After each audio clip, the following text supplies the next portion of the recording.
lowers your immune system. 4G lowers your immune system, not that it causes corona or something like that.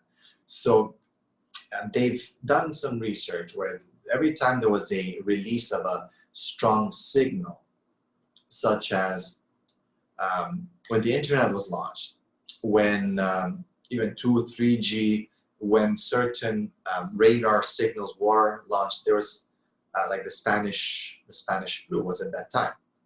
So some have traced it back to that, and they said that the body become more susceptible to being infected by different viruses. So no one said that 4G causes, and it's not just 4G, just basically waves that are emitted from machines, from different apparatuses, from different systems, and the mobile phone being one of them, right? But they said that it lowers your immune system. That's it. So which makes you more susceptible to being infected by a virus or any kind of other bug.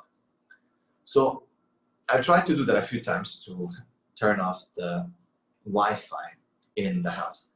And that is also a way of controlling kids when they have their own devices, and if they have their own rooms. They go to their own rooms, they take their devices with them, and sometimes at night they might not have a SIM card, but they're accessing the Wi-Fi. So they're able to be on the phone late in their bed if they're alone again in the room. This whole Western concept of privacy. The kids have their own privacy, right? And they're in there with their room. Okay, be alone if you want to, but just no phone, right? So they're alone with their phones, and they are watching stuff at night. And it's happening a lot, okay? And yeah, of course, pornography very easily accessible. They take their phone with them to the bathroom. Okay, this is a big no-no, and it should not happen. And so one of the ways is to turn off the Wi-Fi at night. Mother, father, anyone can go, and that's the solution. Turn off the Wi-Fi. And yeah, don't allow them to have a SIM card with data. Even if they have the SIM card, which is for calls, but don't allow them to have the data. Because again, with the data, then forget about Wi-Fi. There's no need. You can get the data wherever they are, they get access. Okay? So, but I do believe that these signals do lower the immune system, and it is a way, putting it off at night is a good way. Putting your phone on airplane mode is a good way, and just turn off the phone. And don't keep it next to your bed, even though a lot of us use it as alarm. I used to go, back to these things. I think this one's not even working out. I have to change the battery, but maybe something like that can still, can still work, right? I don't know. It is possible. So I've tried a few things. I failed at a few things. I'm still using the phone, sadly, but maybe you guys can succeed. Sometimes we should still convey the message. Maybe some of the people who are might understand it better and might practice it better than us. So yeah, I think if you can turn off the Wi-Fi in the house at night, it's a good way. I just got off from a session with youth. We talked about puberty, about being bad, and we did get into pornography. And the feedback that I got back from the parents after was quite good, because they said that the kids kind of said after that, look, this was good. We really needed to talk about this, and we do know about this. The kids do know about this stuff. And the age of the students was 10 to 13, just kind of bordering puberty, and so on. So most of them knew. Most of them opened up with certain things. Certain people sending questions privately. There is an issue because it's so easily accessible. And the way it happens, if you're talking about social media and media in general, remember we talked about خطوات الشيطان. فلا تتبعوا خطوات الشيطان. Don't follow the steps of the shaitan. So it goes step by step. It starts with just on Instagram. If you go to Instagram, search usually what it shows you and recommendations. You find usually a lot of beautiful women, handsome men, sometimes people not dressed properly. So this starts working the brain now, and they'll click, they'll see something more, and that's the weird way with the internet and the clicking, because it keeps opening browsers, right? It keeps opening windows, and literally they're windows, and windows of Shaitan. Shaitan's smart, of course. He's working the net, and don't think that Shaitan is like technologically, that he's not media literate. He is. He's media literate very well. He's very good at it. He's not ignorant of technology. People think that Shaitan is some, again, with horns sitting somewhere just chilling. He's very media literate.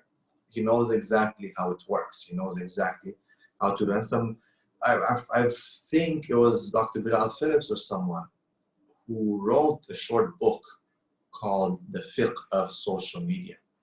I think if someone will search it, The Fiqh of Social Media, we can share it, inshallah. And talking about how you should say Bismillah before you get on social media. We should teach these kids that A'udhu Billahi Minash Shaitanir Rajeem, Bismillah Rahman Rahim, seeking refuge in Allah before getting on social media, saying Bismillah, renew your intentions that we're using it for the correct purpose. And it can make a difference. And I think, if I'm not mistaken, there should be more information about this, because it is a fiqh. I mean, fiqh is to understand something, and this is a topic or a chapter that needs to be understood in our lives. So we need to share that with our kids. So I would start with my kids by just telling them to remind themselves with Allah that Allah is watching all the time, even when we're not watching. And that's my main objective. A lot of times, because the way I grew up when I was 12, 13, 14, I mean, we didn't have phones yet like this, smartphones. I did have a phone right away. I had a phone since I was 13. I bought my own phone. I was working full time. I had my own money. I bought a nice Motorola flip phone that was really good. But you could not access things like that. There was no internet. It was just for calling and texting and whatnot. So, but definitely media was becoming more and more popular. There was no Facebook yet, no Instagram, none of that. It was like ICQ and some kind of chats and whatnot. But pornography was already out there. It was already rampant. There was already thousands of sites out there, and the kids were on it, and kids were distributing it in school, and they had the little flash drives start coming in slowly, so they bring it into the computer lab and whatnot. They would distribute it around the school and universities and so on. So it became slowly, right? It started. So the way I usually look at my kids is that I don't want them to be exposed to the things that I was exposed to, right? And that's my objective, to protect them from those things, right? And that's what the Sahabas kind of did. If you think about it, they're coming from the other side of the fence. They're coming from Jahiliyyah. And they understood Jahiliyyah very well, and that's why they're able to navigate in the war against these Jahili people, the Kuffar, because they knew exactly what's the other side. They knew exactly the way the Jahiliyyah thinks. So that gave them an advantage. So for me, when I speak very passionate, because I don't want my kids to fall into the mistakes that I fall. I'm very straightforward about it. I mean, this is real. I grew up as a non-Muslim. I mean, we, SubhanAllah, a lot of the things that we grew up around, and I told you in our class, grade 9, year 9, there's three girls that were pregnant, right? This was very normal, and no one would tell you this is wrong. No one, I mean, they'll offer support and counseling and financial support, social services. If you're a single mother and pregnant, you get like an apartment and the social welfare, and they support you. And that is why, if you go to United States or Canada, you'll find that there's so many what we call baby mamas, okay? And they're basically single mothers, not married. Sometimes they don't even know who is the father. They be sleeping around so much with so many men, but they're sitting around on the porches collecting social security checks, and going to the beer store and just sitting on the porch. It's a culture, and just very ghetto, very, very nasty, sadly, And but they're supported by the government. They're supported by taxpayers like myself, And that is one of the downfalls of the Western society. That is one of the downfalls of the Western society, sadly. You know, so people like myself, when I was 13, 14, I was paying taxes for these people who could care less about life and just mess around and have children as many as they can. So then you have children, the children fund, which by the way was established first and foremost by Umar Khattab radiallahu anhu, who gave stipends for children. Okay, but these people play with them. These people play with them, so they have children. So in Canada, for example, for each child that you have, you can get social assistance, which is about $800 to $1,000. Then for each child, you get about $250. It's called child care support. So if you have 4 or 5 kids, that's another $1,000. With $2,000 in Canada, you're okay. You're pretty good, especially if you're doing what's called city housing. They give you a place for pretty much free. You just pay like the utilities, very cheap. That's it. So people are living in decent places, clean, but they make it a mess after some time. But they're okay, and they could care less about working. So I was 14. I was paying taxes to support these kind of people, right? So, but this is the culture there. This is the culture that we grew up in, and I don't want my kids to end up like that. And when I was in Canada, Windsor, Ontario, one of my first jobs when I became Muslim was to work as a social worker. I was a social worker, and I enjoyed it. I spent quite a lot of years doing that, and I gained a lot of experience. And I was basically working with the Windsor Islamic Association as the coordinator, the director of the WIA wing of social work, which was called ISWA, Islamic Social Welfare Association. ISWA, Islamic Social Welfare Association. And we work with new Muslims, we work with Muslims, Muslims who lost their kids because of disputes, kids being sent to non-Muslims because of so-called abuse, right? Like, spank your kid bum, and they come and pick up your kids and give them to the non-Muslims. Violence, pregnancies, rape, all these things, suicide.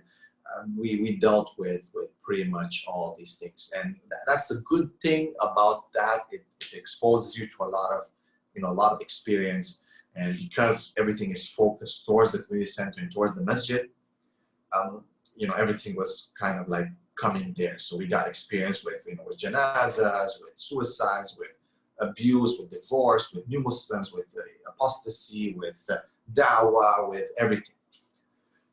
One of the things that I was working with was in an association, because one of our representatives was working with Children Aid Society, and that was also part. And then I moved on to work also with an organization called Family Respite Services, which is another social welfare organization, but it was by non-Muslims. So I got the Muslim side and the non-Muslim side. That helped me to build a lot of experience. But when it comes to the way kids were raised up there, I could see a huge parallel between what's happening now in Malaysia and in the Middle East and what was happening in the West 15 years ago, right? 10, 15 years ago, let's say. Okay, 15 years ago, this is what was happening in the West. And it's coming now here. So those things that I told you, that's what was happening there. You have to keep in mind that I'm away from Canada now for 11 years.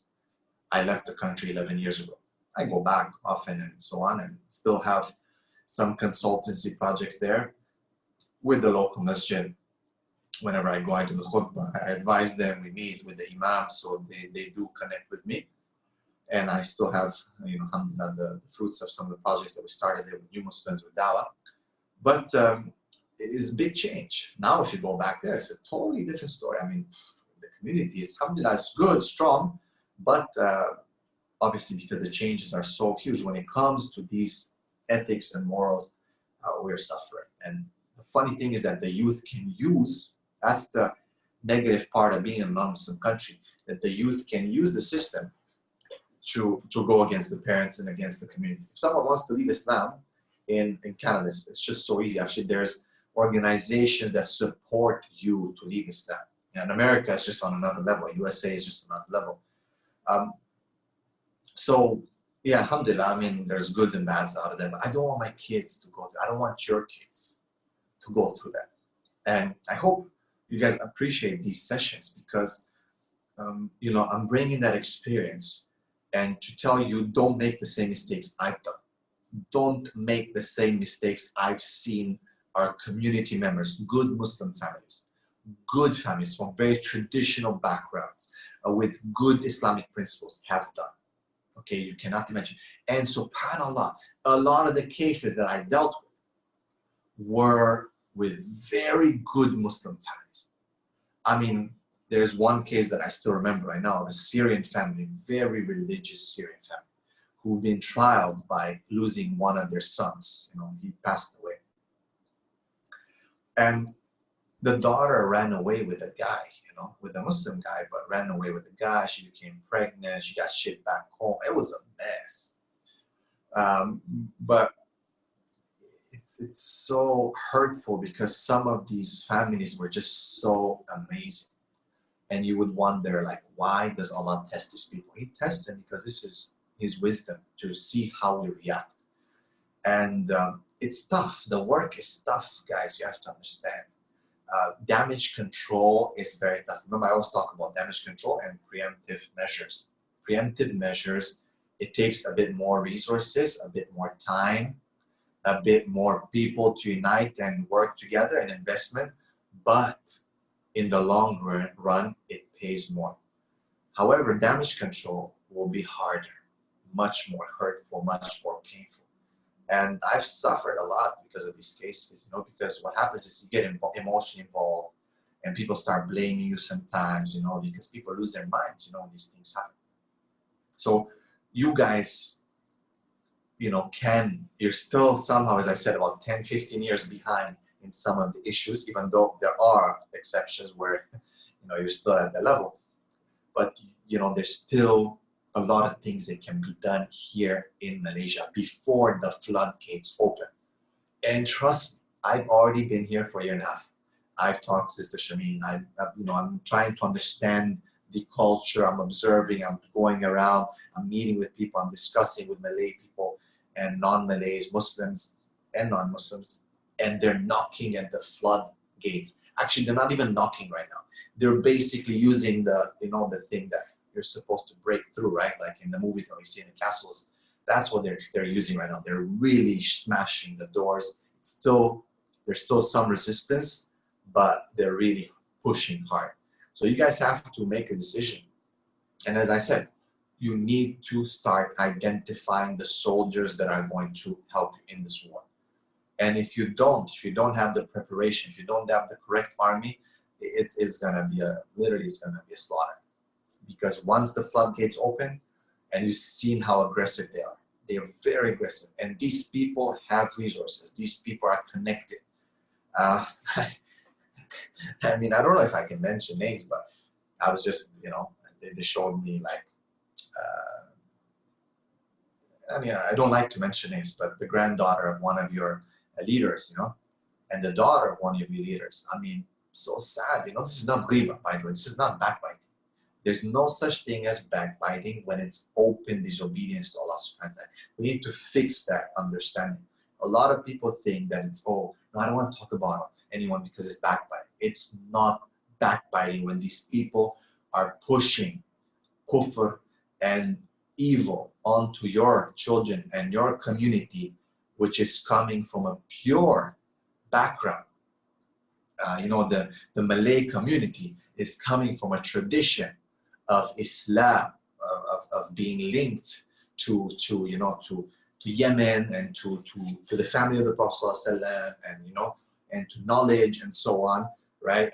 And it's you know, the way that this part of the world accepted Islam is something unique. It's something very unique. If you look at other parts of the world, people accepted Islam a lot of times through jihad, right? Through conquest and through war, because there was some kind of gain and so on. And slowly with generations, Iman entered into people, no doubt. But this part of the world, and the scholars talk a lot about it, this you know, side, Southeast Asia, Indonesia, Malaysia, you know, obviously before the sultanates, Malacca and this and that, these parts of the world accepted Islam from, like, you know, trade and just interaction, seeing people. how they deal, just seeing Islam and embracing Islam. There's been some, obviously, discussions amongst academics on this. There is a, ISTAC, if you guys know ISTAC here, and a Center for Malay World and Ottoman Studies, right? They have a lot of studies with regards to this. CASIS, okay, that's another organization here in Malaysia. There's a lot, and I've had the chance to participate in some of their events. Not saying I agree with everything they do, but they have a lot of good academic background, especially when it comes to history of Islam in Malaysia. There's a lot of work that's been done by Sayyid Naqib al-Attas. Okay, again, we take the good, leave the bad. This is my methodology usually. I respect people and I take what's good from them. I might disagree with them on certain things, but he's definitely contributed to the Islamic thought here in Malaysia a lot, So there's a lot of work that can be referred back to him when it comes to, Sayyid Naqib al-Attas. A lot that has been, in the history of Islam in Malaysia and how Islam entered into Malaysia. Okay, so it's really good. It's really, really interesting. But as I said, you guys have something that you can still hold on, and you have to protect it. I'm telling you. If I go to the, when I was in the Middle East, and people, it's just culture. People don't care anymore. People don't care anymore. It's pretty much total takeover. Very few things that are left there. Very, very few things. Still some good, alhamdulillah, but it's going very fast. So you guys need to decide how to protect your children. It's not, parenting is not, I told you, it's not just about what you do in your house. Because if there's a fire around your house and your house is safe, well, guess what? That fire is going to take over and consume your house very, very, very fast. I'm telling you. So don't think like that. Stop thinking like you are protecting only your house. You need to really look around what happens around your house, in your neighborhood, in your community. And wallah, you guys have the ability. You guys have people who want it. That's the most important. Who have the niyyah and they're concerned. And still, some of the people in power have some influence and have Islamic inclination and can do it. But it's, you guys gotta get the right people who have the influence to be able to say, hey, listen to us.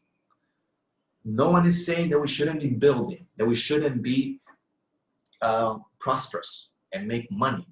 No one is saying that. All we're saying is that we should not. It shouldn't be at the cost of our faith. That's it. I believe we can go move in parallel and preserve our faith, our ethics, and our moral, and still be financially prosperous. I think so, because this is the rule of Allah. رَبَّنَا آتِنَا فِي الدُّنْيَا حَسَنَةً وَفِي الْآخِرَةِ حَسَنَةً. Right? Allah subhanahu wa ta'ala teaches us that. وَلَا تَنْسَ نَصِيبَكَ مِنَ الدُّنْيَا. Don't forget your share of this dunya. But let's not lose our ethics and our morals at the expenses of making money. Okay, the next point that was brought up was about friendship and parents' involvement in choosing kids' friendship. But before I move to that, any questions on what I've said so far right now on this part with social media and what's happening? Any questions? If you don't mind, I'm gonna just drink a little bit.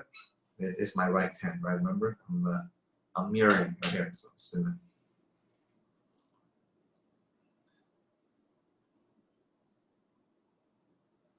any questions on what I've said so far? Let me see if I see it. Right. Okay, nothing, right? All right. Is Umar, is Umar Osman the link? Sorry? Is Omar Osman the recommendation you mentioned? Omar Osman? Which recommendation? Saying Bilal Phillips' book on fiqh of social media. Fiqh of social media, Omar Osman. Okay, I'm not sure actually, to be honest. I will check after. That's why I was not sure exactly who wrote it. I thought it was Dr. Bilal Phillips, but it might be someone else. He might have shared it. So I'll check inshallah and get back to it once that is done. because I cannot check right now. So, okay, so let's move to the issue of choosing friends and parents' involvement. I know this is a sensitive thing for your children, but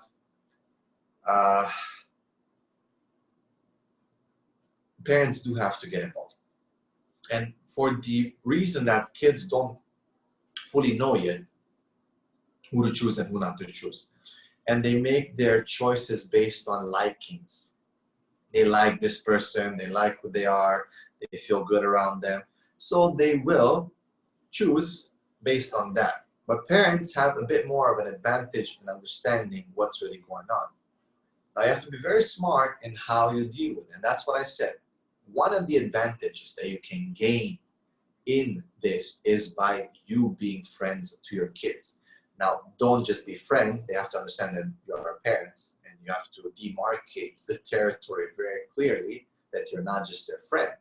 But friends as in they can come to you, they can confide in you, they can talk to you, they feel comfortable with you. And hence, they will come to you when they have problems with their friends. And you can advise them. You can say, look, he might or she might not be your real friend. And you give them, remember what we said, when we advise someone, we connect to them. I know how you feel because I felt the same. But this is what I learned. Right? This is a great Islamic principle. And you tell them, look, I used to have friends and I got hurt, but this is what I learned, this is what I did. Sometimes you have to cut those toxic, negative friends. And trust me, they will have problems. Kids always have problems with their friends. There's always an argument. But the question is, do they come to you to tell you? Because when they do, then you can understand the issue and you also know who those friends are, and then you can take advantage of the situation. Yes, you can. And tell them, look, you need to cut off. This person is not good for you. But if you're going to come from an authoritative perspective and say, okay, you just need to cut that friend, I don't like it, they might rebel. It's still within your right to say so. It's still within your right to say so. But see, these things are not black and white. These things are where you apply hikmah really well. You study the situation. You see, okay, is it just black and white? No. You have to see it. There's circumstances. You need to find the right time when to get involved. Because if you don't find the right time, you might say the right thing, but it's going to fire back on you, right? It's going to hit you back, and the child will rebel, and it's going to go even more. It's going to have a very negative reaction. Okay? So try to explain, right? Make sure that they come to you. You need to, and the way to do that, the way to get your children to come to you, to trust you, is what? Let me give you a very quick one. And this is not mine. This is from the Prophet sallallahu alaihi wasallam. Because he would know, and he would use sometimes the language of people. He would use sometimes and go down to the level of the child, right? He would speak to them in such a cute way that it is at their level. So this is a principle where you have to kind of understand their thinking. Don't expect them to come to your level. They're not going to be able to. You are the one who makes the adjustment. They're not, and you've already been at that place, in that position, so you know how to get down there.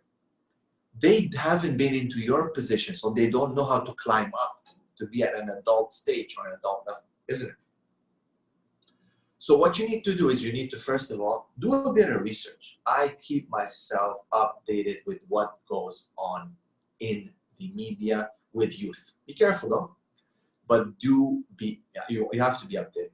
I speak their language. I know exactly the terms that they use, be they good or bad. I inform myself. It's just, everyone knows what bad words are, don't you? I mean, I don't think there's anyone here on this chat that doesn't know what the F word means, for example, right? I'm not saying use these things, but there's so much terminology that these kids use, whether we like it or not, and it's good for you to understand and get familiar with. Also, to know what are the trends, what's hot, what's not, what's going on, what's hip, and all these things.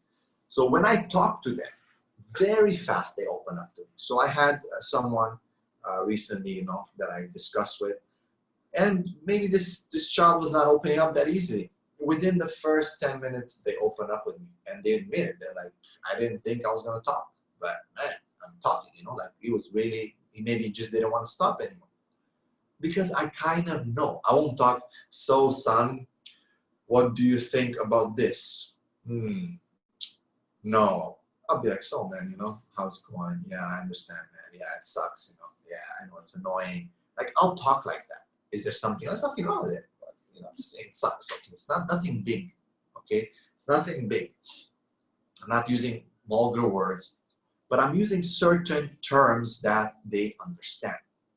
And the way I don't talk, yo, yeah, it sucks. No, I flow.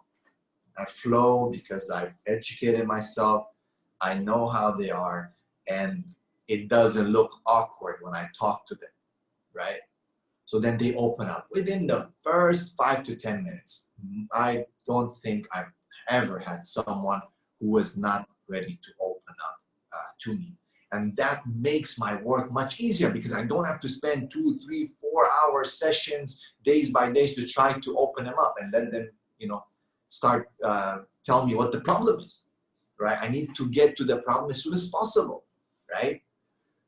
So get yourself familiar a little bit with what goes around the world in their world, right?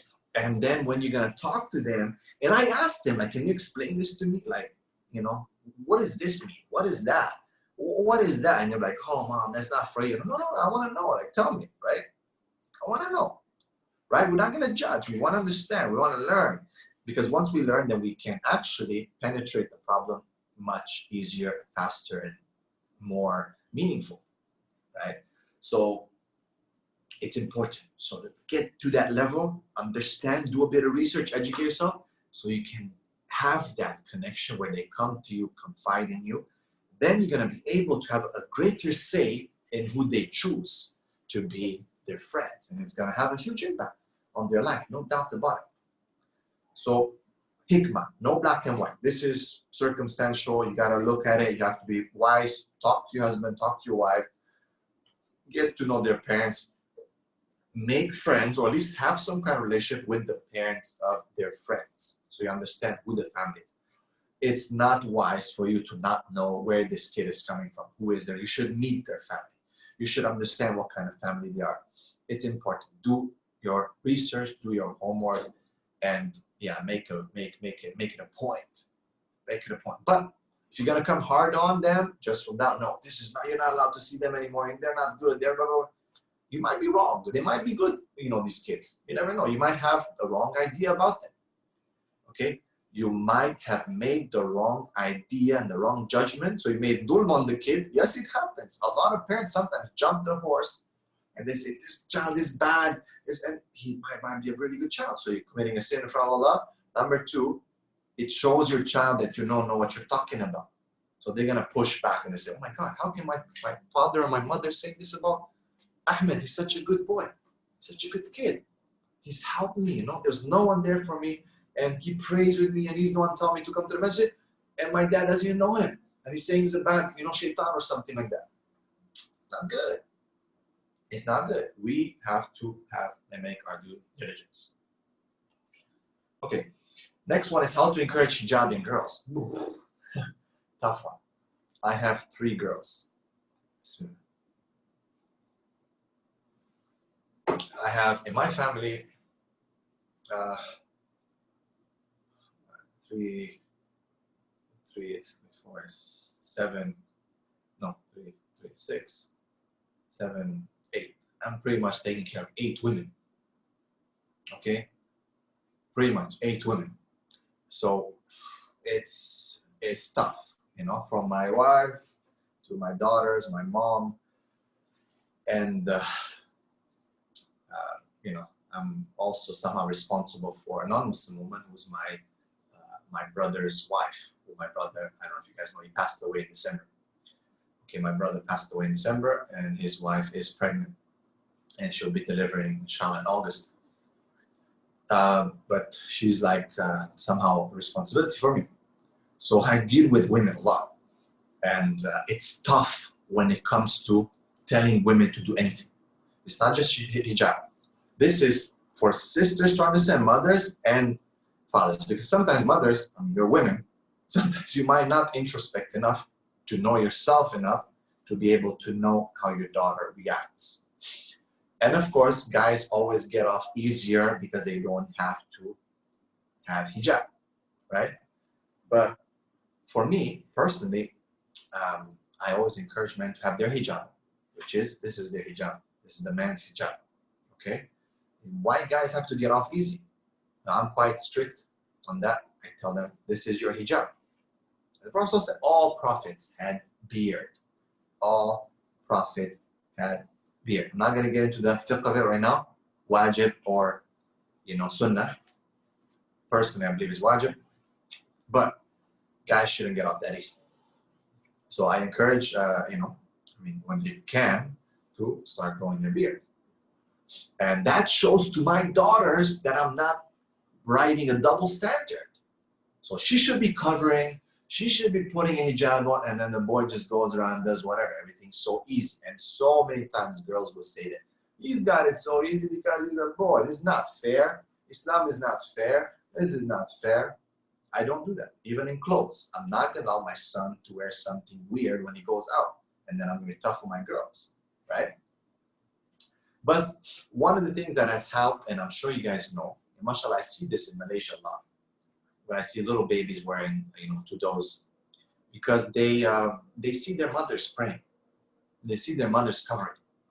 So if you show that, and you show that model from the beginning, you see the little kids start, kind of modeling, copying you. So that type of conditioning happens from very, very young. If you miss that, then it's much difficult. So alhamdulillah, with my girls, we were able to get that from the beginning. So it's much easier. They love the hijab. It's still a challenge sometimes. Especially when they go to non-Muslim schools, they see the other girls flaunting their hair and getting the attention. They're also getting older and they want to get the attention of boys. Naturally, not necessarily condoned, but natural. And they start questioning. And I'm dealing with a case right now. 2 girls raised here in Malaysia, but gone to a non-Muslim school, who are, it's very difficult for their father and I, who are working together on this case, and he's I'm helping him. But it's very difficult for us to really know if they're Muslim or not. They are already basically past the age of accountability, but it's quite tough for us to know whether they're Muslim or not, because they know how to play around with this, but they're basically doing, including salah and hijab, only to keep the father calm. That's it. Tough situation, very tough. And of course, it doesn't help because the mother is covering up for them, and she herself is tough to know whether she's a Muslim or not, because she is a convert, and sadly it seemed that Islam never really entered her heart, and again she just did it for the sake of doing it. So hijab needs to come from an understanding. Is there enforcing ability of a parent? There is, no doubt about it, because you're responsible as a father specific and a mother. You're responsible in front of Allah subhanahu wa ta'ala if that child starts dressing up wrong way and you're not saying anything about it. And up to a certain age, you can enforce it quite strictly. But then after, when they become adults, it's tough, right? It's tough. Then, of course, they're responsible. You've done your best. You've warned them. You've told them. You've grounded them. You've done whatever was in your means of doing it. But qadar Allah, they decide not to listen, like the son of Nuh alayhi salam, like the father Ibrahim, right? Close family members who didn't listen to the prophets. You've done your best. إِنَّمَا عَلَيْكَ الْبَلَاغُ وَعَلَيْنَا حِسَابٌ. To you, it is to warn people. Allah will take account of them, right? So that responsibility shifts from you to them once they reach the age of accountability. But you should still encourage them, وَذَكِّرْ فَإِنَّ ذِكْرَةً فَالْمُؤْمِنِينَ, and remind them.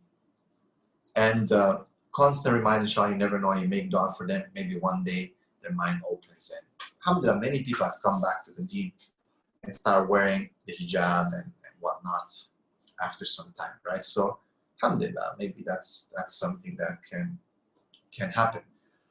But it's not easy. For me as a father, I think because you've established a relationship with your kids and you know who's the leader of the family.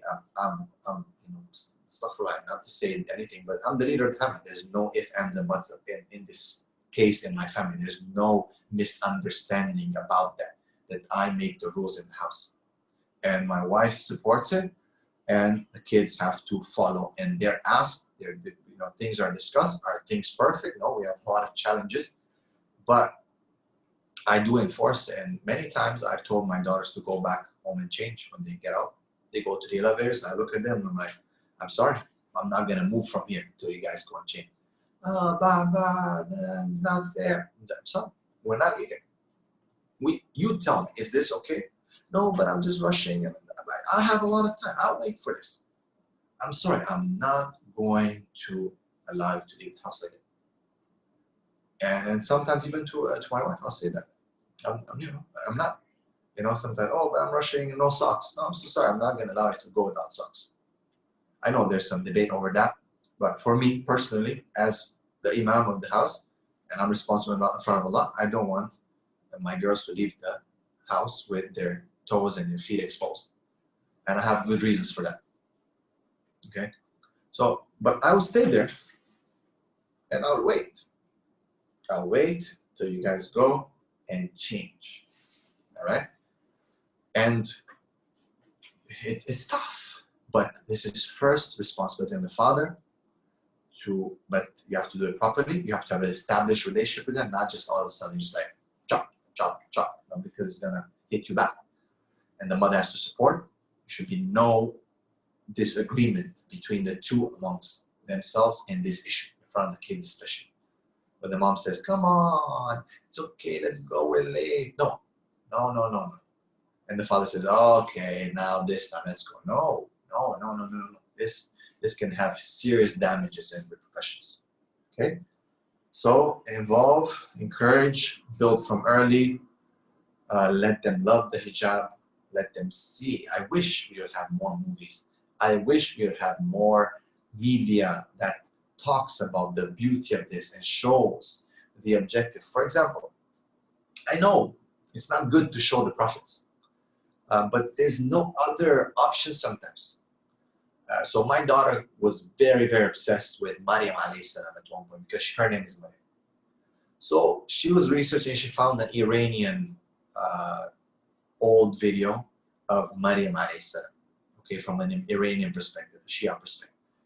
And it shows, Maryam alayhi salam, an actress, but it talks about the hijab and how she protected herself and how she, and if you look at the practicing Iranian women, the practicing Shia women, the way they cover very well. The practicing ones, they cover very, very well in Iran, in Iraq, okay, Kuwait, these countries, they cover very, very well. So she was very much inspired by that movie. I'm not going to discuss the whole issue of showing. She's not a prophet anyway, Maryam alayhi salam. Okay, that's another issue that people need to understand. But we need more media to not show prophets, but to show the concept of why it's important, to show to have meaning and inspiration, because everything you see around is taken off.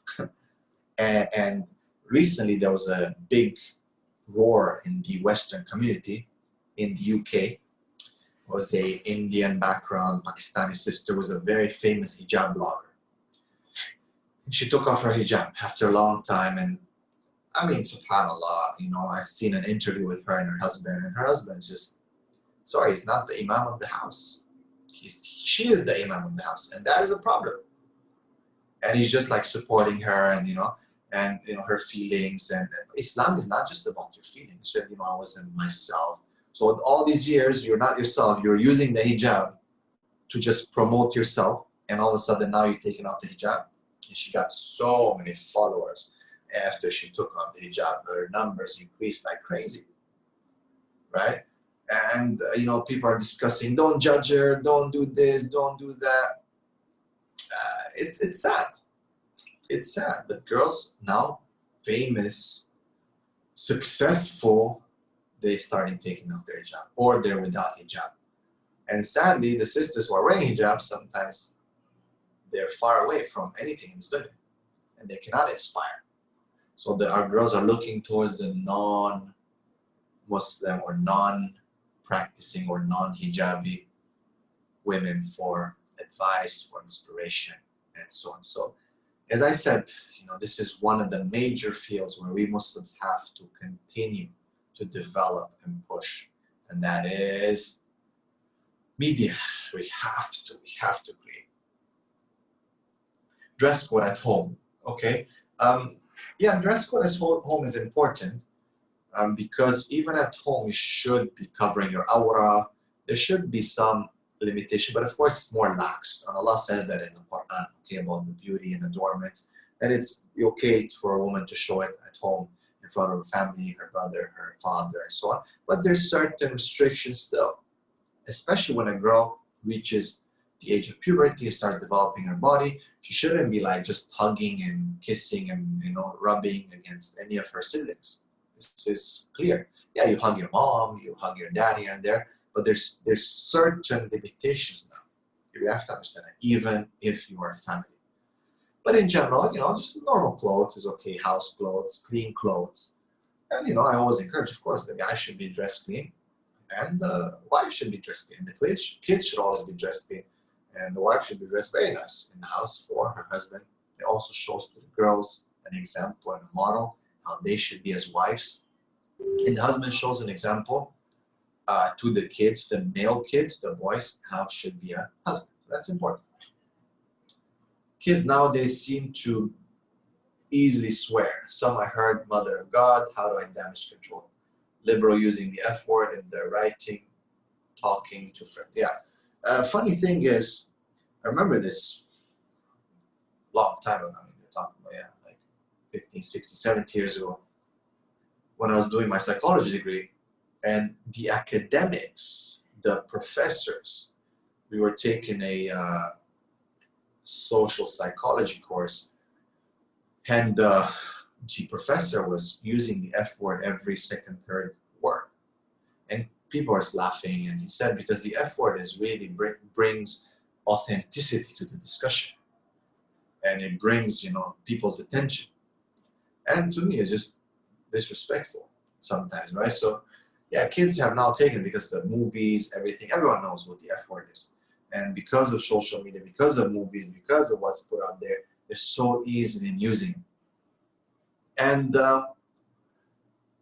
it's like, saying things like, oh, mother of God, oh, Jesus, Jesus Christ, for God's sake, for Jesus' sake, for, people say that. Again, where do they take it? They take it from what they have watched. So you caution them, you warn them, you tell them, that the angels are recording every single word you are saying, every bad word, and it's going to go into your file, right? But it's tough to control on this one. It is important because Allah tells us to say good things, and if you have nothing good to say, to just keep quiet. And this one is just two reminders. You have to keep telling them. But again, that has to be started long before what you show them, before you watch any movie or any cartoon. Check on websites, Parents in Mind or whatever it's called, where they tell you at which minute, where, what happens, is it appropriate to watch and whatnot. And thank you so much to the Christians who have done this. Sadly, the Muslims didn't do it. I'm sure now some Muslims are doing it as well. But we need to use the good things that they have, right? Because there are Christian parents who are very worried about these things and they're still caring about ethics and morals. So we need to remind them, and we need to, with damage control, it's about reminding them, telling them that the angels are going to record this, that it is haram, and just keep reminding them. If they say something, hey, please watch your mouth, right? Please, it's not cool. It's not going to be cool if you're going to be talking like this. Wherever you talk. I follow a very famous show because of the things they discuss. It is very up to date, and there's a lot of real talk that happens about what goes on in the world. And I've always told them that they should invite a Muslim on the show, but they don't. But in this show, the guys who come, they're intellectuals. They are very successful people, very, very successful. But they just, almost everyone uses the F word. Every second, third word is an F word. And it kind of takes away from their credibility, sadly. Kind of takes away from their credibility. Kids and their exposure to LGBT friends. Yes, current norm having friends who are LGBT, even as boyfriends, so on. How to handle, control the situation. Yeah, LGBT is one of the most aggressive communities that are pushing very hard. One of the most aggressive communities. And it's difficult to handle this. And the kids have to be told that this is wrong. The problem is that a lot of us are scared to talk against it because we're going to be called, homophobes and, we discriminate and whatnot. So what? I don't care. I don't care. I'm discriminating because I don't like it, right? But if more people have the guts to stand against them and the courage to talk against them, then more people follow.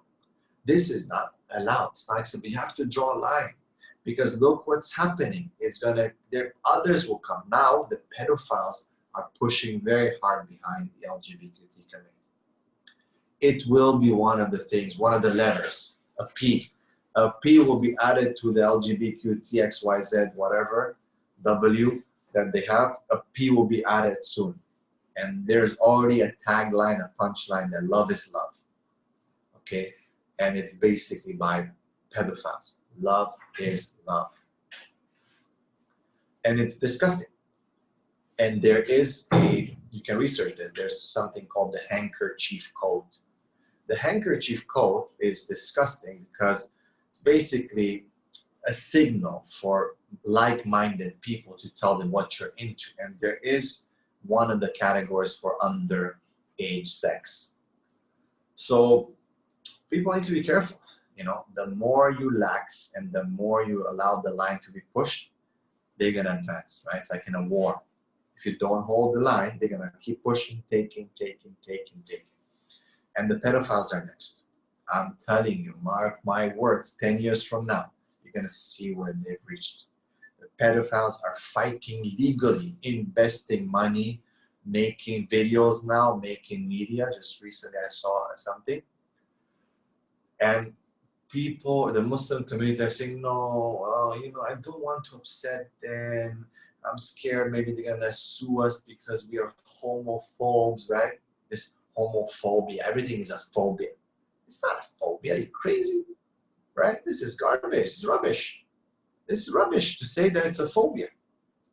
If I don't like something, it's not a phobia. It's garbage for someone to say that because I don't like something, it's phobia. I don't like certain food. Is it a phobia? No, I don't like it. You might not like a certain diet, okay, because you think it's unhealthy for you. That's your prerogative. I cannot call you, your chicken phobia or something like that because you don't like to eat chicken. It's your prerogative. You don't want to eat it. So same way, if I don't like LGBT community, I don't have a phobia from them. I'm not scared of them or anything. I don't like it for my reasons. And it's my right to oppose it if I want to, and not to allow my children to be taught this kind of stuff.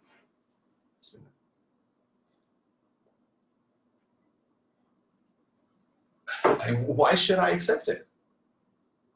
And look at history. The more you accept, the more you allow, the more they come up with different terms, different rules and regulations to push it onto your throat.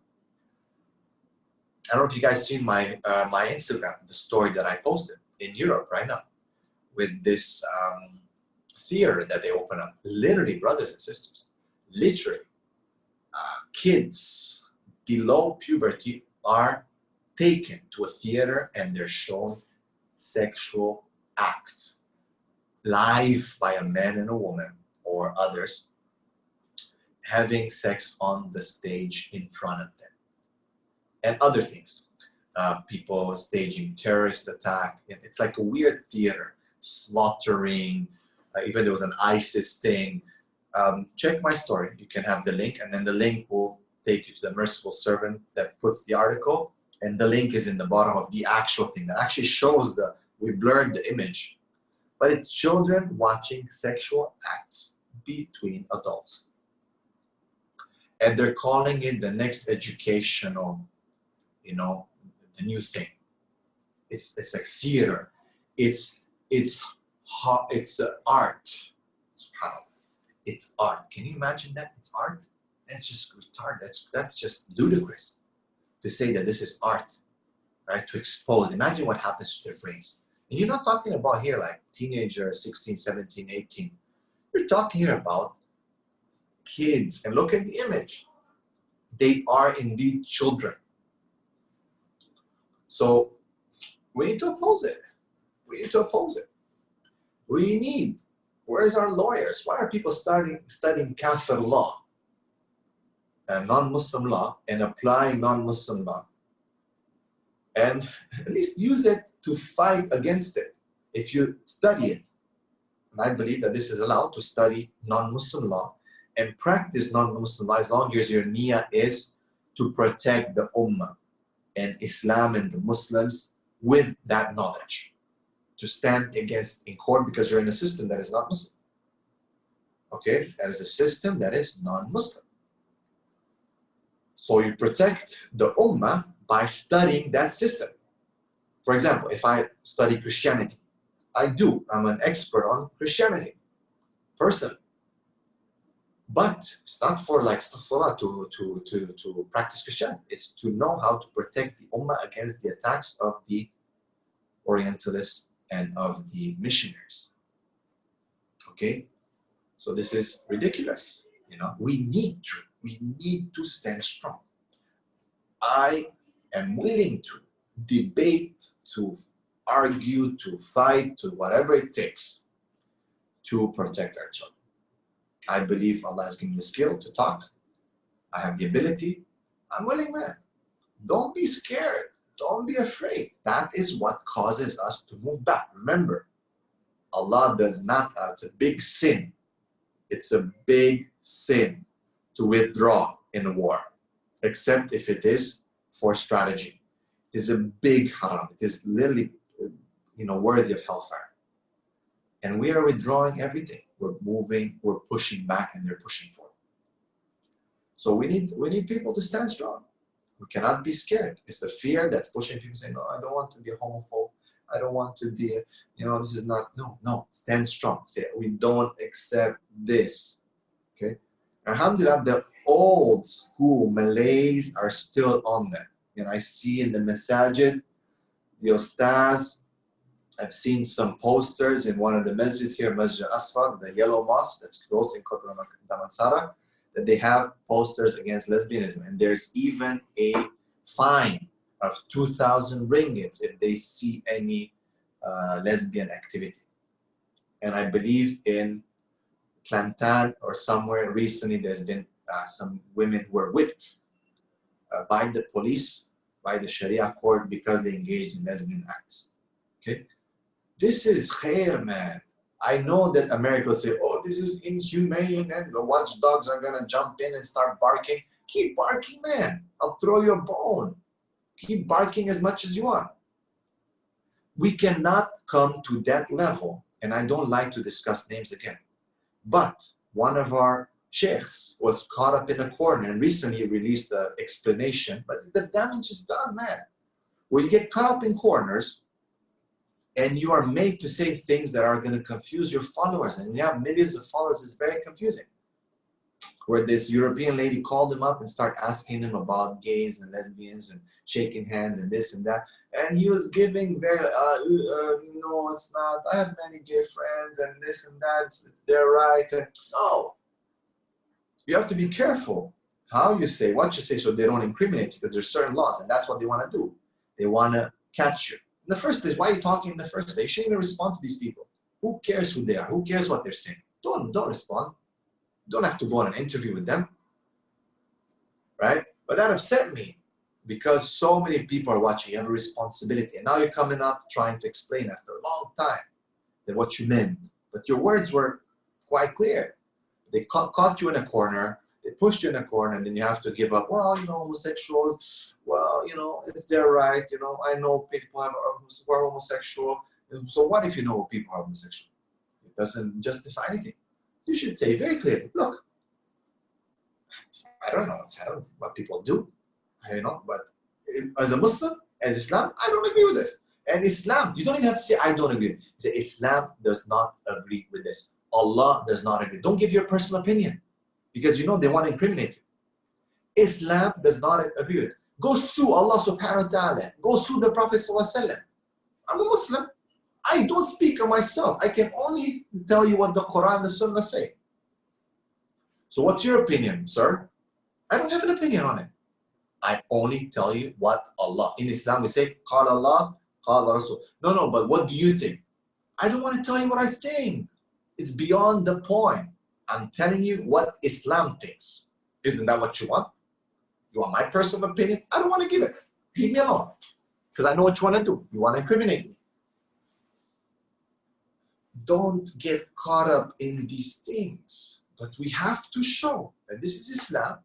This is a Muslim country. And this is not acceptable in Islam. In the Sharia. Not what I think. Islam is not about what I think. You know? It's like, saying Democrats are going to go everyone based on their own opinion. No, you got to go back to democracy, isn't it? You got to practice the system. They don't go around and ask you, so what's your version of democracy, man? Or what's your version of capitalism or communism or something like that, right? They don't ask for that. They say, what does the system say? How does the system implement? That's it. Why do they have, these laws and these constitutions? Or it's unconstitutional, they say, right? Okay, the First Amendment says this and that. Right.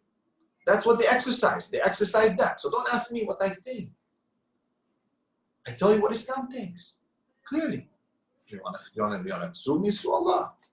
See what happens. But people need to be careful. Because when you're in the position of responsibility, you're more accountable. And then it might be too late to clarify things when the damage has been done. And may Allah forgive us. May Allah forgive the brother, the Sheikh, and help us to be firm in our talk. Don't shake, don't flip, don't flop. At the same time, be smart, because you know exactly what these people are trying to do. And that's what I'm saying. Alone, you can't do it. Unless we have a jama'ah, unless we have a group, unless we support each other, unless we invest in each other, unless we protect each other, unless we use the resources together, don't think you're going to be able to take on these people alone. These people are organized. These people are united in their kufr and their dalal. They're united. You know that. Why is Israel so successful? Because they're united. It is the principle of unity that gives them so much strength. Don't think about anything else. This is why they're able to do it. They're a small little country with almost nothing. But they've been able to achieve so much and to make so much damage around the world to the Muslim countries because they're united. Well, but America's supporting them. Yeah, that's why it's supporting, because they're united. Because they're lobbying. They have people in their countries who have the resources to put pressure on bigger countries. So they're this small and they're making this damage because they're united. So don't expect that me or you or Sheikh this or Sheikh that is going to be able to take on and stop this fight, this war. No.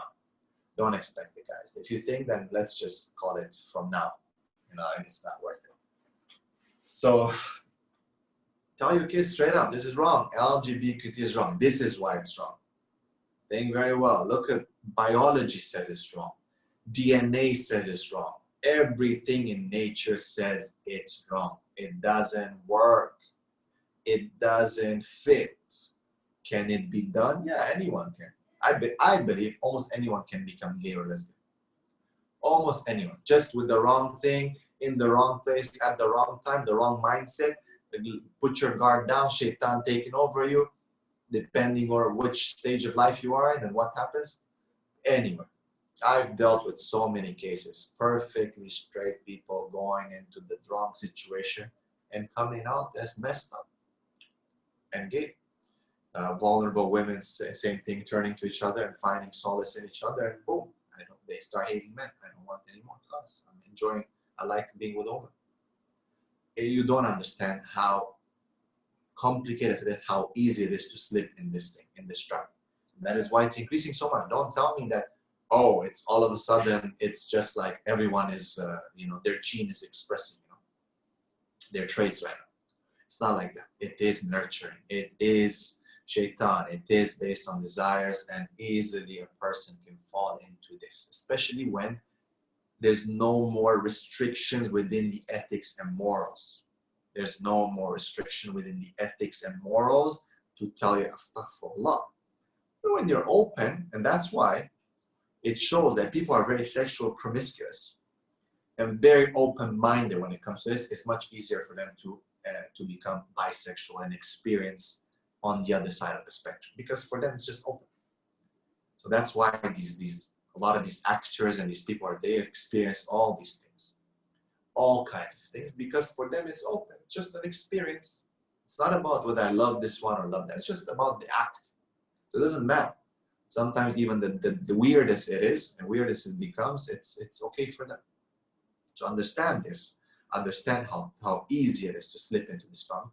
And because of the propaganda and because of the work that's put behind it, a lot of people are falling into it. And they're targeting the children, as you can see, because they know that this is where they can get them at that formula stage. For a lot of us who are already formed and strong on our beliefs and our sexuality, it's a bit more difficult. But for children, for the young ones, they can hit it. So make sure that you don't beat around the bush when it comes to this topic. That's what I can say.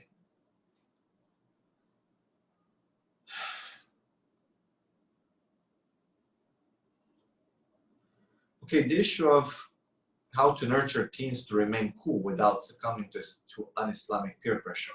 The issue of coolness, it's an issue of confidence.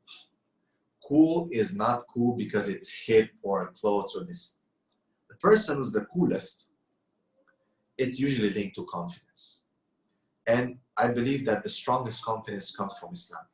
If a child understands their aqidah properly and they're nurtured to be a real female and a real male, a real woman, a real man, I believe that confidence takes over.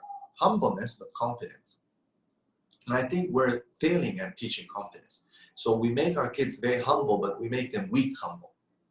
So we confuse humbleness sometimes for weakness. Like, oh, you have to be strong, but you have to be humble. Humble is how you respond to truth, how you respond to situations. Not being arrogant, but not being weak. You don't have to be weak. So I think coolness is where you go, and you can show that. It's not cool where everyone's a copycat. I tell and I make a very clear statement to my students, and they do understand. I say, look around you guys are just copycats. I put it on them. And I show what does it mean to be really cool when you can be against the flow and the wind. Don't be a sheep. I tell them straight up in my Boys to Men class, I tell them, guys, don't be a sheep. And the kids were laughing and they remembered it. I say, don't be a sheep, right? And the kids were always laughing and joking, but they remembered that because they say, yeah, you're right. Because everyone says, do this, do that, so we just follow. No, okay? That's why we stick to Islam. Just the fact that you can control yourself is a huge show of you being cool. And people will recognize it. People are not impressed by just another copycat. People will be impressed and follow and come to someone who has confidence and who has values and stands by something that is strong, right? So, but at the same time, I always say to parents, don't make something that is halal into haram just because you think it's haram. And we've discussed the issue of certain games, we've discussed the issue of certain language, of certain clothes, of certain things, okay? Sometimes some people make things that are halal into haram. Nothing is just black and white, guys. Everything has to be analyzed. Everything has to be looked at. The more we close the gates, the more they will rebel. So Allah subhanahu wa ta'ala has given us no black and white. There's many shades. And you need to look at what is right and what is wrong based on circumstances and based on things. So, as I said, try to understand them, try to look for things, try to look for alternatives. And that is what I always say. We need to have alternatives. We tell them this is haram. Okay, what's the alternative? We need to have alternatives. And sadly, because we don't have the skill to produce alternatives, or very few people are producing alternatives, then we're suffering because the kids are not taking it seriously. They're like, what should I do? I'm bored. I want to do something, right? So we need to provide alternatives for them. And to understand what is school. Okay, the you did this before card. This is something that Musa, that Fir'aun alayhi salam used with Musa. So a lot of times kids will say to you, you were a child earlier, you were young, you understand, you've done this, you've done that. And Musa alayhi salam responded very interesting, right? Because Fir'aun came and said, look, didn't you like were with us and you killed that man, and you know, in fact, you did this, you know. He doesn't say directly you committed murder when you killed the guy, because he killed the guy, right? You remember the story of Musa when he punched that guy. So what Fir'aun is trying to do is trying to discredit him. He's trying to discredit him. And that's why a lot of kids do that. And they try to justify their actions saying that you've done it too. Yeah, I've done it, but it's wrong. Just because I've done it doesn't make it right. And now I've changed, and that's what I want you to do. I don't want you to fall in the same mistake. That's what I said at the beginning of this lecture, that I don't want your kids and my kids to fall in the same mistake that I've done. So that's what Musa alayhi salam responded. Look, that's what happened. You know, but we're talking about now. What is right and wrong? Simple. It's not what I've done. It doesn't matter what you've done. And this is it. That's why it's tawbah. We make tawbah, we change, and we move forward. Right? It doesn't matter the mistake. Adam committed a mistake, but Allah forgive him because he wanted to change. Shaitan did it because he didn't want to change, because he was arrogant. Because instead of saying, oh, Allah forgive me, he said, oh, Allah give me respite till the day of judgment, so I may misguide the people. And Allah granted him his dua. Two different approaches. So don't let the kids catch you on that, because they're very smart. How to shift mindsets and what to focus on in tarbiyah. Okay, with mindset, shifting mindset is constant reinforcement. And we need to do more than just lectures. We need to start doing some activities. We need to start making some activities. We need to start getting kids moving. We need to start giving them objectives and purpose in life. That will change mindsets, because mindset is not changed only by theory. They have to have that paradigm shift, that realization.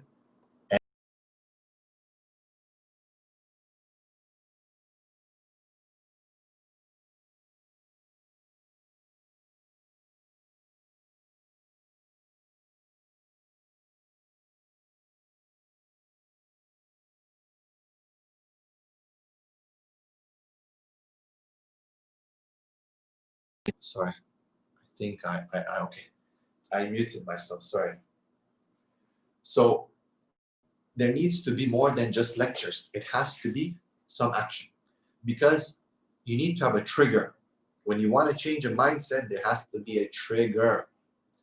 For us, when we come back to Islam, a lot of us, a trigger will be some difficulty in our life, something happened. And we wake up and we say, hey, I need to change, right? In general, there's some kind of trigger. Some are stronger, some are weaker, but there is a trigger. And it's not just a lecture. Sometimes it can be something that you've heard, but in general, it has to be more than just a lecture.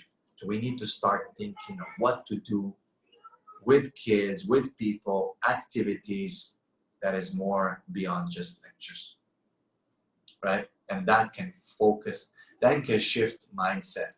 We need to have discussion, debates. We need to do activities that will help us to change the mindset of people. And not everyone will change. So this is the reality. We try our best. Mom, you're talking too much. Yeah, of course, kids get very annoyed. And usually the mom who talks, sometimes the father too.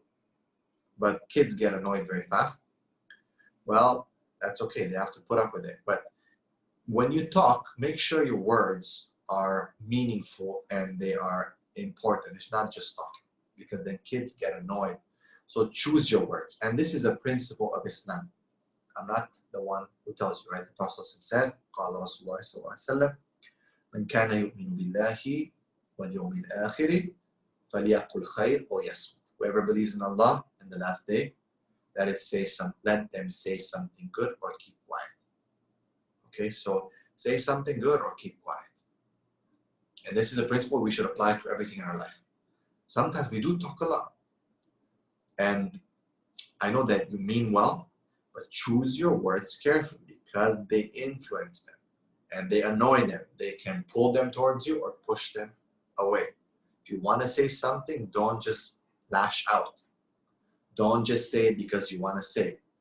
Think what you want to say, because it will have an influence on them. Muslim girls who want to move out of family home at 18 because they want to lead independent lives without parents' oversight, I don't agree with this. As I said, the girl, if she's not married, she's still your responsibility. Don't send them overseas for study. Don't send them to these boarding schools. Don't. It's not allowed, guys. Please. They're still your responsibility. Man, if she's not married, she's not leaving your house just like that. If she leaves by herself and she's going to call the police, and sadly we live in a society where sometimes people cannot do anything about that, and the whole society is against you as a parent, sadly, and pushes this independent culture, you've done your best.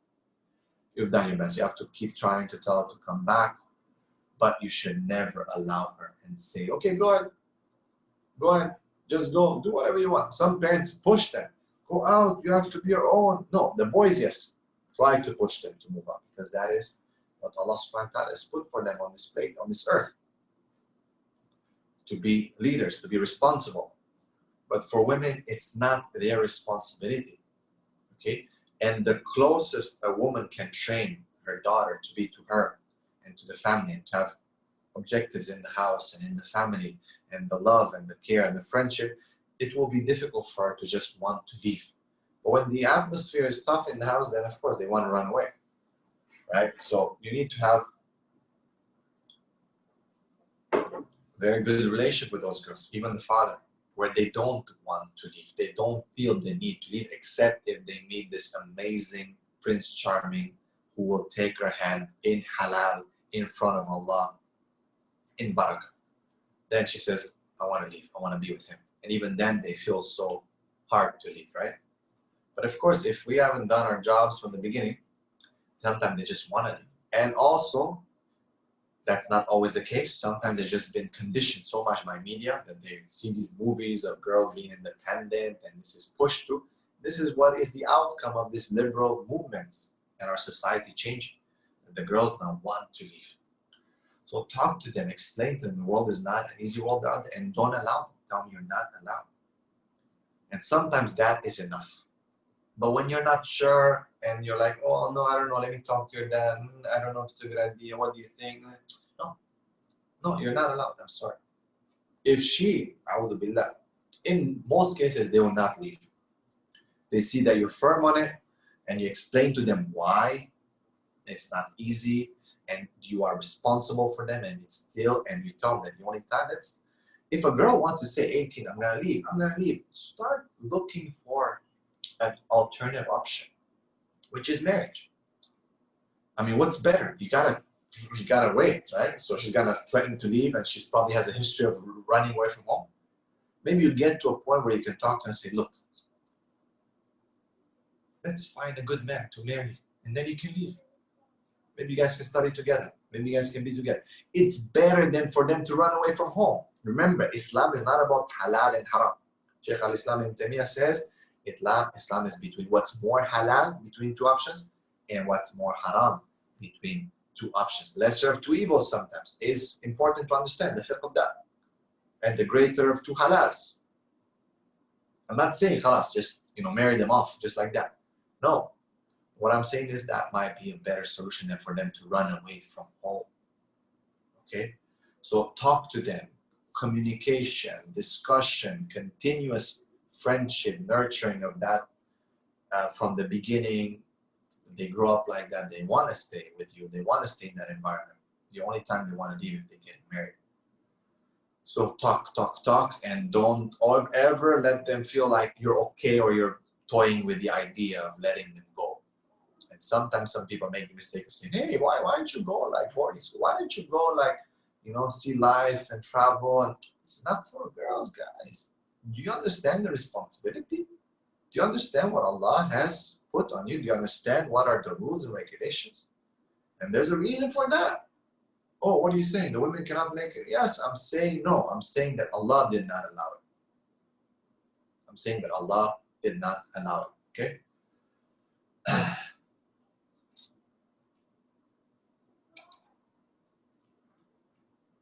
Okay, fathers, and how do they handle young daughters in the Muslim mold before becoming teenagers and adults?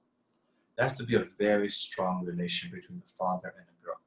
Very strong, because that is the first man she knows. Try to understand that correctly. That is the first man she knows. Okay? And that type of masculinity, that involvement with her, it shapes her understanding of men. And a lot of research shows that women do look for those traits in a husband that they have in their father. And that is okay. That is good in that. And it shows that they respect and love the father. So men have to be very close to their daughters. They have to have, especially when they're young, the hugging, the kissing, they have to feel that manly love from their father. That gives them security. When that is not there, they will be missing that. And there's a lot of problems with if that is absent, because they will start looking for it in another place. So, as I said, once they reach puberty, there's certain restrictions in the terms of touching and so on. But in general, you can still hold hands, you can still talk, you can hug, and so on. But be careful, right? There's still some limitation. Everything is with adab. But before they reach that, there's, of course, you're the father, hugging them, kissing them, loving them. It's very important. It's part of their natural development, right? We see the hadith of that little girl that took the hand of the Prophet and was walking with him all over the place in Medina, showing him this, showing him that, and she was holding the hand of the Prophet. I mean, imagine what kind of development that girl went through. She'll never forget that day. Make a point, fathers, to spend time with the girls. Make a point to spend time with your daughters. Take them out, specifically sometimes just alone, just them. Okay, it's very important, very, very important.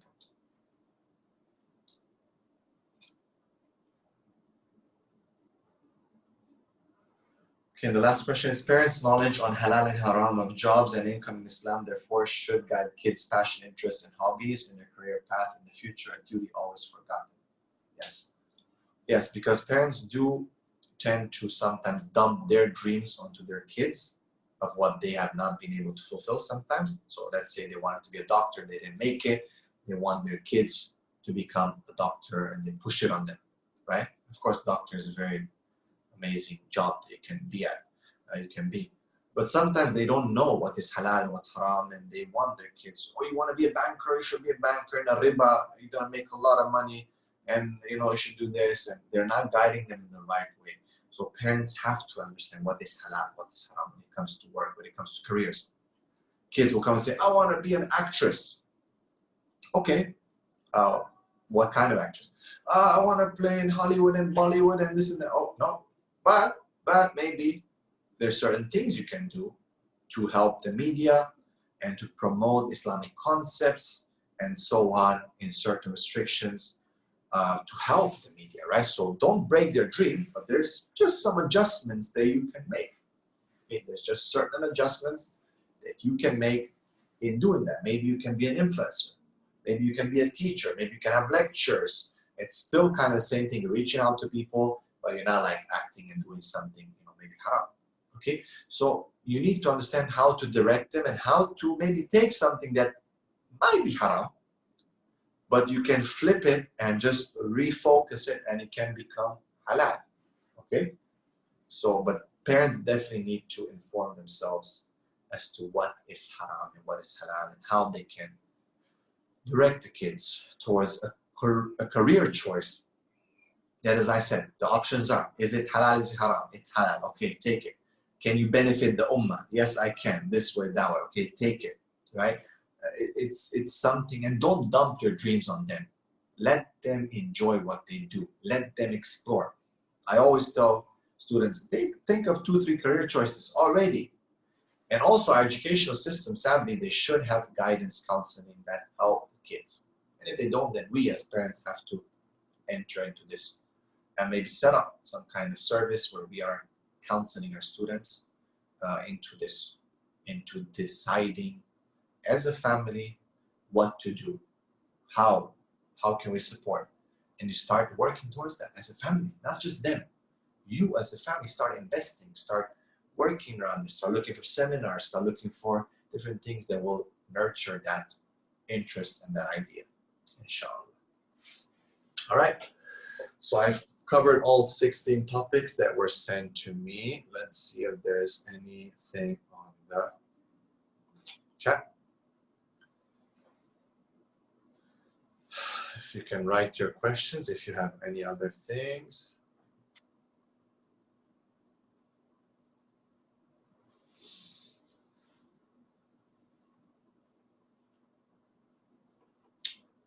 Okay, any questions that you want to put up now? So we have about 25 minutes. We can address questions, inshallah. I covered the topics that you guys wanted.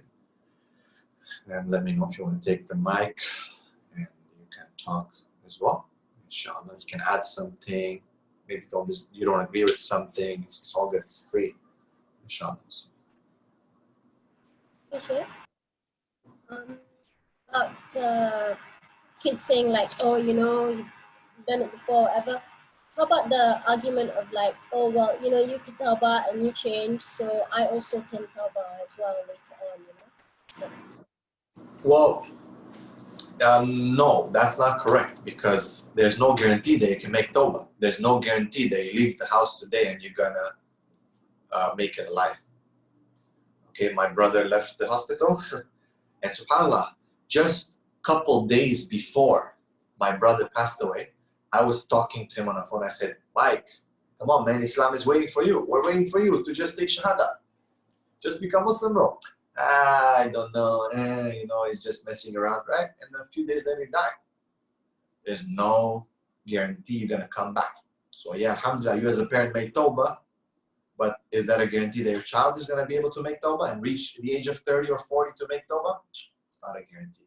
So tell them, son, daughter, take an example from me. You don't know. Alhamdulillah, Allah bless me with some more time to make tawbah, but you don't know if you're going to have that time. And Jahannam is not a good place. If you don't like things that you see around this world, Jahannam cannot compare. So be careful, right? I always say to people, learn from my mistakes. Don't do it. Don't come close to the same things that I've done. Don't use me as an excuse for your shortcomings. Counseling course 101. We can. We covered it before a little bit, but we can. I think we need to do training. Sadly, to be honest, like my experience and my work experience in counseling, because of having been a social worker with the WIA and with Family Respite Services and working with the Children in Society in collaboration with them, and of course having been an imam and it's just all over the world I've dealt with these cases. The ustaz and the imams need to be trained a bit on this. And your just general counseling courses that you do today are not bad, but they're not preparing sometimes with what you're going to do. The best preparation is experience. So we could do a counseling course on how to counsel and what to do, how to do nasiha, and so on and so forth. Inshallah, why not? Why not? Because I believe we need to all learn more too. SubhanAllah, and there's a lot of cases, and we need more support, inshallah. All right, questions. Bismillah.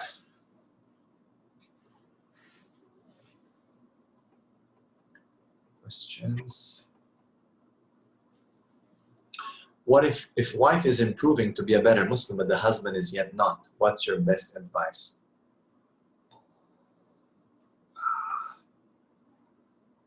Yeah. Okay, so if wife is improving, husband is not. Yeah, it's a problem because there's a misalignment. There's a misalignment. A lot of problems start from that. The family is misaligned. And the woman needs to speak to the man and tell him, look, you need to step up. She needs to do her job in trying to get him to wake up. It's tough. What can I say? You know, we cannot break the marriage because of that. But at the same time, it's not good. People need to wake up. You know, the woman needs. It depends. They need to go to see someone, counseling. They need to speak to someone to encourage them, because you need to, guys. I have some Malay sister who married, for example, a non-Muslim Canadian guy, and he became Muslim for her, kind of, and then, you know, he kind of like, he doesn't want her to wear hijab, he's still drinking, partying, and now she finally received hidayah, and she says, I want this. She's crying. She wants to practice, and he's not allowing her. I mean, in this case, you know, this is a clear-cut, like, you know, case where you just gotta be like, peace out, man. You know, I'm not gonna risk my akhirah for you. But each case is different. I cannot say, okay, just peace out, because your husband is not really improving himself. If he prays, if he believes he's a Muslim, then it's a different story. But when someone doesn't believe anymore, he's drinking, he's telling you, forcing you to take off your hijab, and he's doing all these weird stuff, then, man, ma salama, you know. I mean, you're risking your iman.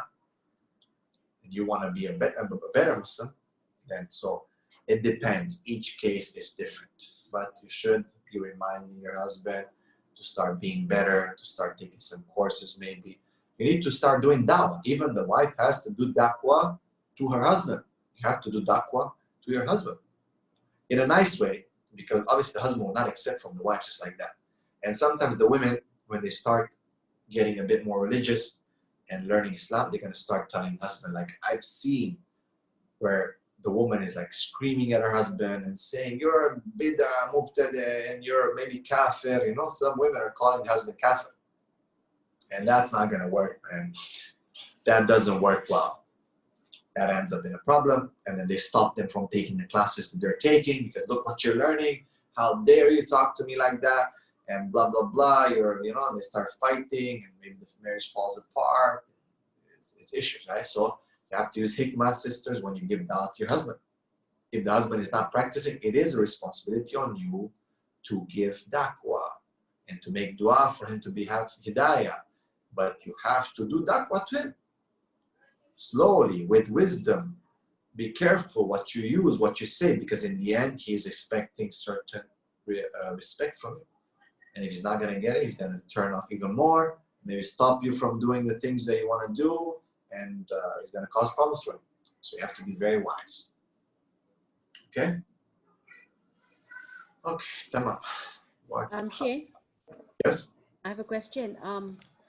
It is majority scholars say that those who don't pray, deliberately don't pray, not the lazy ones, but the don't pray type, they are out of Islam, right? And if that is so, how does that explain a Muslim wife with that kind of man? Okay, so yeah, there's a difference of opinion on this issue. If someone believes that salah is like not necessary, then he's a kafir by unanimous decision. You know, it's like it's agreed upon. If someone is lazy and doesn't pray, okay, then they're sinful, and there's ikhtilaf here.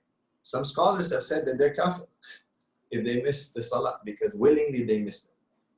Some scholars actually believe that, because the Prophet said The difference between us and them, a non-Muslim, is tarkus salah, leaving prayer or praying. So some scholars have taken that opinion that if they leave salah willingly on purpose, then they have become kafir. But then I think this is an opinion or a discussion among the Shafi'is and the Hanbalis, you know, that, but what about when he starts praying and he's going to say, Ashhadu an la ilaha illallah, Ashhadu anna Muhammadan Rasulullah, does he enter Islam again? So some say yes. So it's a bit tricky, but I wouldn't want to be in that position where you are, you know, your iman is in question. I mean, if any man allows himself or woman to be in that position where people are debating whether you're Muslim or not, that is a very bad position to be in. But if a man doesn't pray for years and willingly leaves it, it's a big problem for the woman. Okay? And it might be that he's not a Muslim and that their marriage is dissolved and that they're committing zina.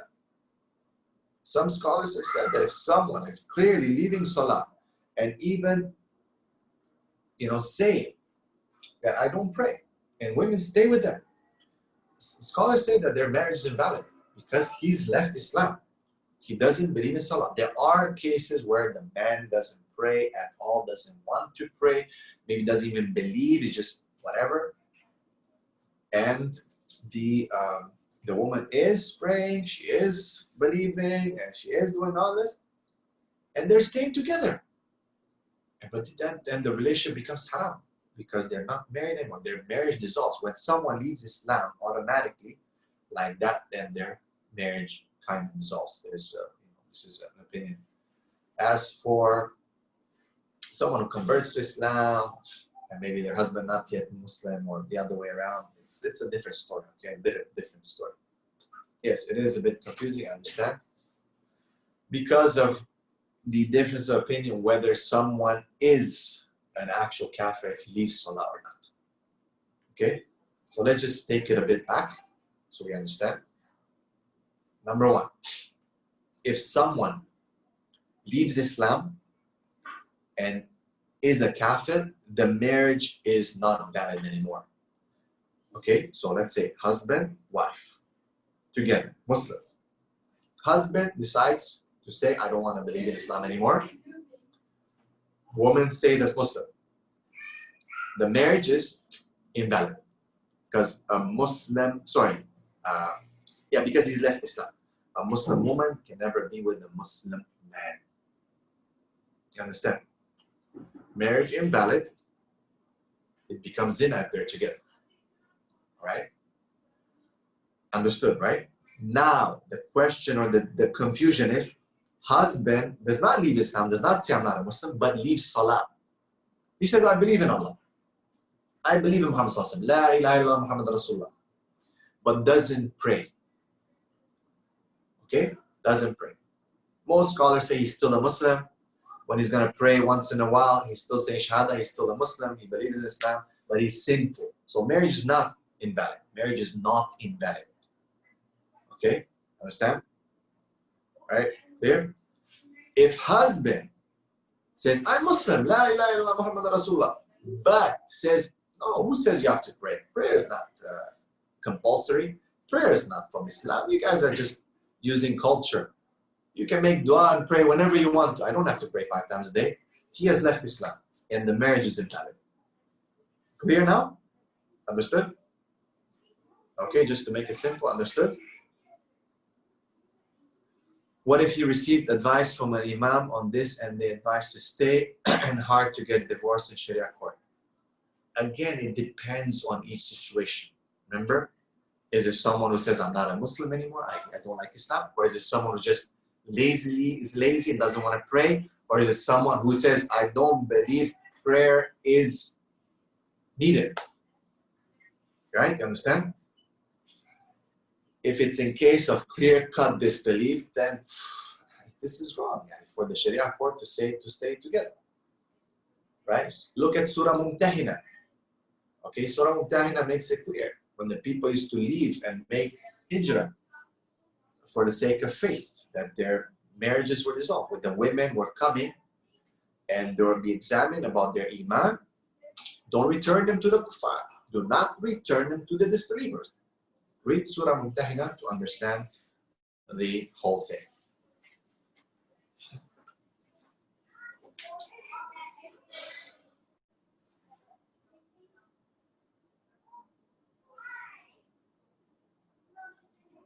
Okay. I hope that's clear, yeah? Sadly, the Sharia courts need to understand a little bit and the situations. They might need a bit more training, isn't it? I don't know. May Allah help us. Okay. Any other question?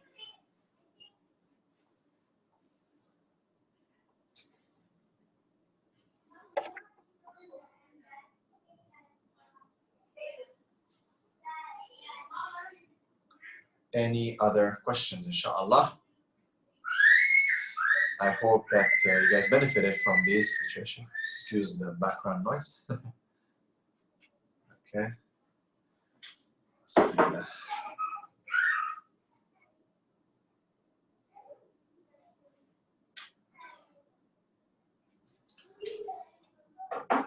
I think we need to identify the field of that we need to focus on. What are the issues in our society, in our community, even just here in KL, within our community, and start working on those things. You know, I think the counseling parts, we're starting slowly. And again, we need to make sure that we use the resources that we have, and even the Sharia courts, and work with them, make sure we're within the boundaries. All these things are important.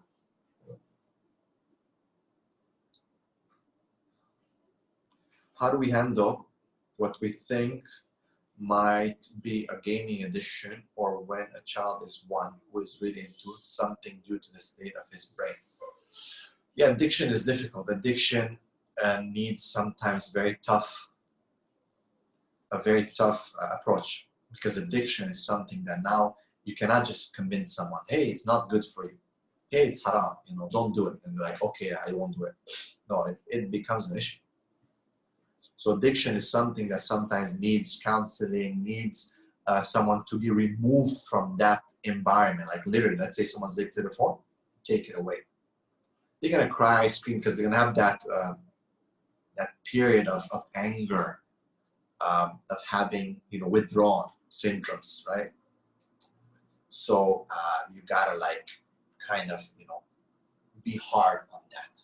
Right? For example, in addiction centers, what they do is they restrain you sometimes to get over that, you know, that period where you really want to get back to your addiction, right? So sometimes you got to get to that. It has to be. It has to be to that point. Okay. So each situation is different depending on what they're addicted to and so on. But sometimes yes, counseling, talking. Sometimes even cutting away from the thing that they're addicted with. So if, let's say, the marriage is invalid, does this mean the wife is free to go? Again, don't take because you have to understand, when you're talking about fatawas and issues, you need to really understand all the details. It doesn't just happen like that. For example, if I say right now, yes, she's free to go, and then someone goes and says, hey, assalamu alaikum, sister, you're free to go, you know, because Sheikh Gabriel said that this is what happens. I would need to see and examine, or Sharia court to examine all the case. That's why maybe they advise her to say, because there's certain details that are, you know, they understand better, or they know more details.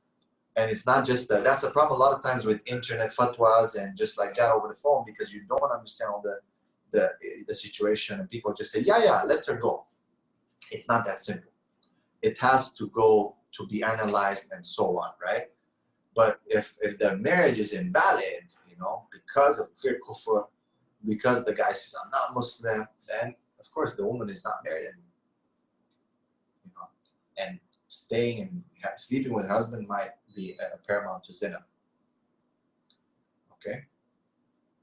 But each case needs to be analyzed. It takes a lot of examination. That's why it goes to Sharia court. That's why the Qadi gets involved. And it's not like calling the neighbor and say, hey, what do you think? Okay, guys, it needs that. giving a fatwa and giving a hukum is not a joke, because it affects the family. It can break down a family, it can make a family, it can do many things. All right. Barakallahu fikum. Okay, anything else, inshallah? Anything else?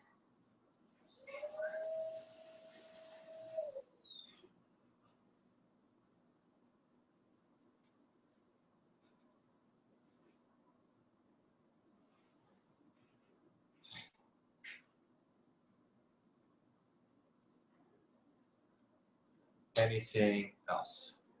Inshallah, we will see with Sister Shamin if there's going to be any further sessions, depending on what we need. We want to keep addressing different issues and making sure that we get, we can have a regular Q&A, no doubt, we can.